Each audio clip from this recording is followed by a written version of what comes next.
खबर, सागर के परिजनों ने सीबीआई जांच की मांग की है। दिल्ली पुलिस की कार्यप्रणाली पर परिवार ने सवाल उठाए हैं। रिमांड के दौरान कोई भी साक्ष्य नहीं जुटा पाई है पुलिस, ये परिवार का आरोप है। सुशील कुमार से जान का खतरा ही बना है। बड़ी खबर इस वक्त सागर धनखड़ हत्याकांड से जुड़ी, जिसमें सागर के परिजनों ने अब इस मामले की सीबीआई से जांच कराने की मांग की है। दिल्ली पुलिस पर सवाल उठाए हैं। दिल्ली पुलिस की कार्यप्रणाली से ये परिवार संतुष्ट नहीं है।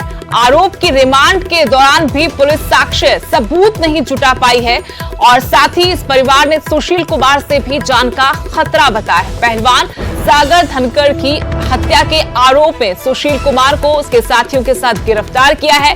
दिल्ली पुलिस मामले की जांच कर रही है, लेकिन अब पहलवान सागर धनखड़ का परिवार आगे आया है। उन्होंने इस मामले की जांच सीबीआई से करवाने की मांग रखी है। दिल्ली पुलिस पर सवाल उठाए हैं, कार्यप्रणाली पर सवाल उठाए हैं कि कहा रिमांड के दौरान भी पुलिस सबूत नहीं जुटा पाई। इसके अलावा सुशील कुमार से भी जान का खतरा बताया। सुशील को जान का खतरा हो या ना हो, पर हमें जरूर जान का खतरा है, क्योंकि हम जहां भी जा रहे हैं कोई न कोई ऐसा आदमी हमारे पीछे जरूर लगा हुआ है जो ये देख रहा है कि ये कहां कहां जा रहे हैं, क्या क्या कर रहे हैं।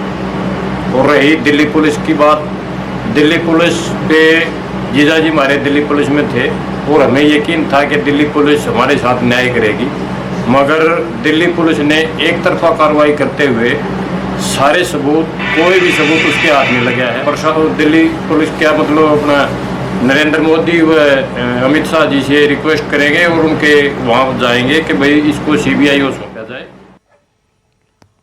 सोनीपत से मेरे सहयोगी नितिन अंतल इसी खबर पर और जानकारी के साथ जुड़े हैं। नितिन, काफी गंभीर आरोप है परिवार की कि जान का खतरा है और उन पर कोई निगरानी रख रहा है। साथ ही दिल्ली पुलिस के कामकाज पर, इस मामले पर कार्रवाई पर ही सवाल उठा दिए हैं।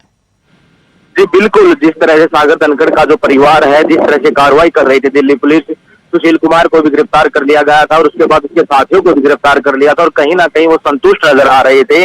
लेकिन जो आज उनके मामा है, उनका ये कहना है कि दिल्ली पुलिस की कार्रवाई से वो संतुष्ट नहीं है, क्योंकि दिल्ली पुलिस ने रिमांड के बाद जो कार्रवाई करनी चाहिए, जो सबूत जुटाने चाहिए थे, दिल्ली पुलिस वो सबूत नहीं जुटा पाई और सिर्फ रिमांड नाम का लिया गया। जो हथियार बरामद किए गए थे, इसके अलावा 30 से 35 साथी शामिल थे, लेकिन उन्होंने सिर्फ 9 को अभी तक गिरफ्तार किया है। और कहीं ना कहीं परिवार का भी ये कहना है कि मामले में सीबीआई जांच कराई जाए, क्योंकि वो घर से बाहर जाते हैं। कोई सबसे बड़ा आरोप यही है कि वो घर से बाहर जाते हैं तो हथियारबंद बदमाश उनका पीछा कर रहे हैं और सुशील कुमार से भी उन्होंने अपनी जान का खतरा बताया है। जी, लेकिन जान का खतरा बताने के पीछे क्या कानून की मदद ली जा रही है? क्या परिवार ने पुलिस में इस बारे में शिकायत दर्ज कराई है? जी बिल्कुल, मैं आपको बता दूं, जिस तरह सोनीपत पुलिस की बात कर ली जाए तो सोनीपत पुलिस ने जानकारी अभी तक ये ही दी है कि उनके पास अभी तक सुरक्षा को लेकर कोई भी जो है शिकायत या कोई भी जो है उनके पास एप्लीकेशन नहीं पहुंची है। और जो सोनीपत पुलिस है उसका यही कहना था कि अगर कोई जो उनके पास एप्लीकेशन आती है सुरक्षा के लिए तो उस पर भी वो कार्रवाई करेंगे, लेकिन अभी तक सुरक्षा नहीं मांगी गई है। लेकिन पुलिस, अब उनके मामा का ये कहना कहीं ना कहीं जो बहुत बड़ा आरोप लगाना कि दिल्ली पुलिस ने कार्रवाई सही ढंग से नहीं की और उन्हें भी खुद जान का खतरा है। तो जो परिवार है, हालांकि जो उसके मामा, उनका भी ये कहना कि जो माता पिता सागर के वो घर पर नहीं है, वो कहीं बाहर गए हुए हैं। उनके आने के बाद वो सोनीपत पुलिस को भी लिखित में इस बारे में एप्लीकेशन देंगे और एक शिकायत भी देंगे। जी धन्यवाद नितिन, जानकारी देने के लिए। तो पहलवान सागर धनखड़ हत्याकांड मामले में खबर आप तक पहुंचा रहे हैं कि सागर के परिजनों ने मामले की सीबीआई से जांच कराने की मांग की है। इसके अलावा आरोप दिल्ली पुलिस पर की कार्यप्रणाली दिल्ली पुलिस की ठीक नहीं, रिमांड के दौरान भी सबूत इकट्ठा नहीं कर पाई है। इसके अलावा परिवार ने कहा कि सुशील कुमार से उन्हें जान का भी खतरा है और कुछ देर बाद वो सोनीपत पुलिस को इस बारे में लिखित में भी शिकायत दे सकते हैं।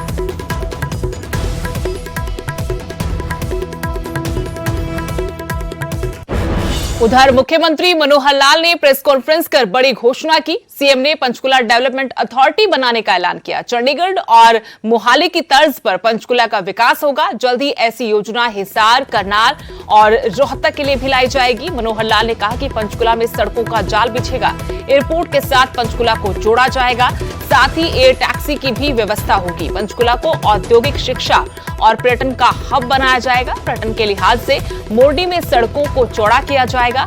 20 जून से मोरडी में पैराग्लाइडिंग की शुरुआत होगी। वहीं मनोहर लाल ने एचएमटी की जगह पर 60 एकड़ में फिल्म सिटी का निर्माण करने की बात कही। लेकिन अब हम पंचकुला को प्राथमिकता देते हुए इसको आगे बढ़ाना चाहते हैं। तो अभी हमने एक निर्णय किया है, जिस निर्णय की घोषणा मैं आज ही कर रहा हूं, वो ये है कि जैसे हमने पहले 2 शहरों की डेवलपमेंट अथॉरिटीज बनाई हैं। सबसे पहले Gurugram metropolitan development authority GMDA बनाया, बाद में Faridabad metropolitan development authority FMDA बनाया, और आज मैं घोषणा करता हूं कि पंचकुला मेट्रोपॉलिटन डेवलपमेंट अथॉरिटी क्या बनेगा? PMDA। तो GMDA, FMDA, PMDA आज तीसरी डेवलपमेंट अथॉरिटी की घोषणा कर रहे हैं, ताकि एक इंटीग्रेटेड डेवलपमेंट प्लान इसका बन सके। यहाँ वो अथॉरिटी भी काम करेगी, कारपोरेशन भी काम करेगा, फिर HSVP है वो भी पहले से काम करते हैं, HSAD से अलग से काम करते हैं, तो सबके काम का अपना एक संतुलन बनेगा। लेकिन टोटल इंटीग्रेटेड डेवलपमेंट हो, इसके लिए सारी योजना प्लानिंग वो जो PMDA वो इसको आगे लीड करेगी। हिमाचल से बड़ी खबर, मंडी लोकसभा उपचुनाव पर हिमाचल में सियासी हलचलें तेज हो गई हैं। मुख्यमंत्री जयराम ठाकुर की पहली पसंद महेंद्र सिंह ठाकुर हैं।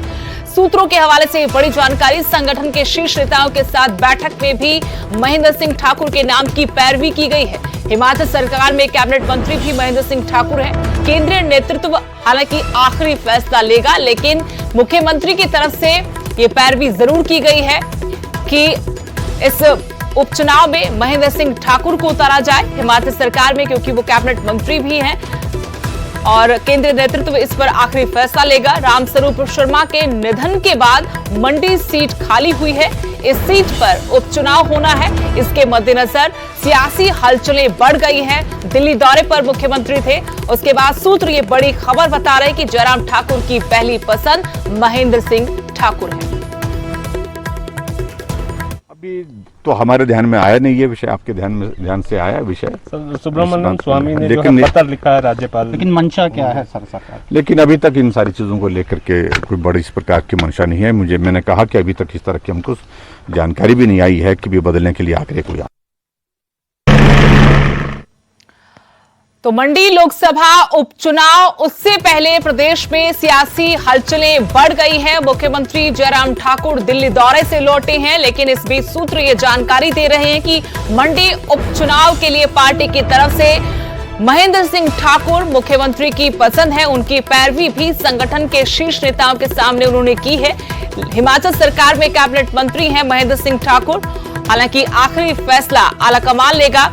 इस बीच शिमला से मेरे सहयोगी रणबीर सिंह जुड़ गए हैं। रणबीर, सूत्र जानकारी दे रहे हैं कि महेंद्र सिंह ठाकुर के नाम पर मुख्यमंत्री राजी हैं और इस नाम की पैरवी आलाकमान तक भी की गई है, क्या जानकारी है?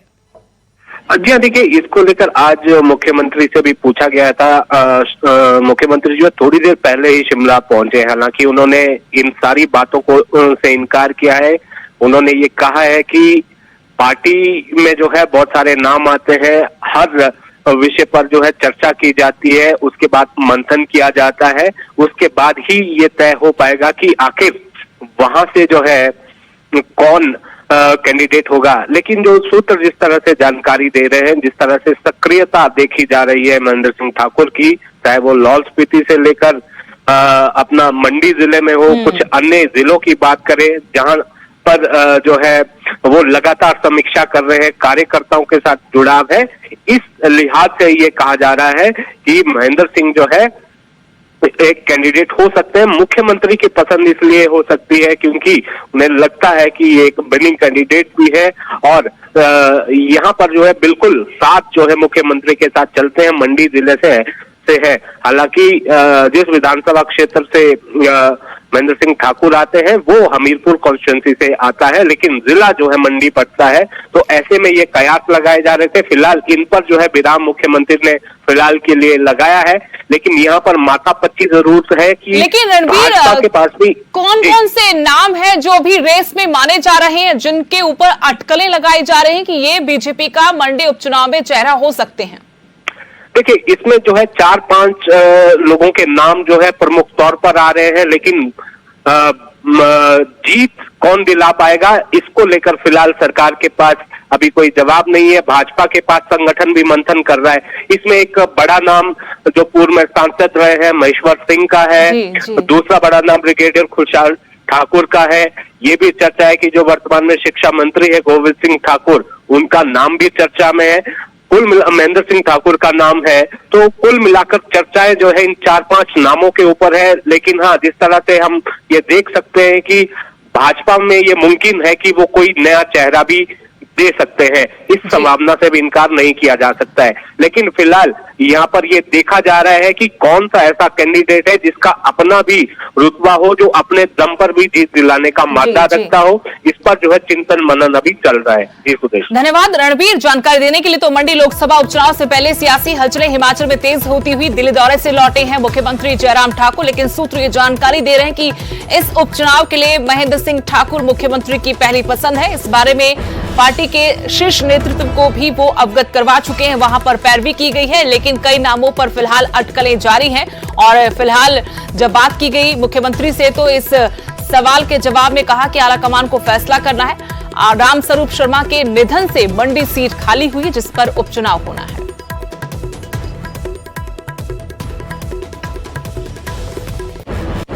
अगली बड़ी खबर, हिमाचल हाईकोर्ट ने पंजाब डीजीपी को नोटिस जारी किया है। पंजाब पुलिस की तरफ से 15 करोड़ की ड्रग रिकवरी का यह मामला है। डीजीपी को 14 जून तक इस पर जवाब देना होगा। पुलिस ने पांवटा साहिब में एक फैक्ट्री मालिक को पकड़ा था। परिवार ने हिमाचल हाईकोर्ट का रुख किया।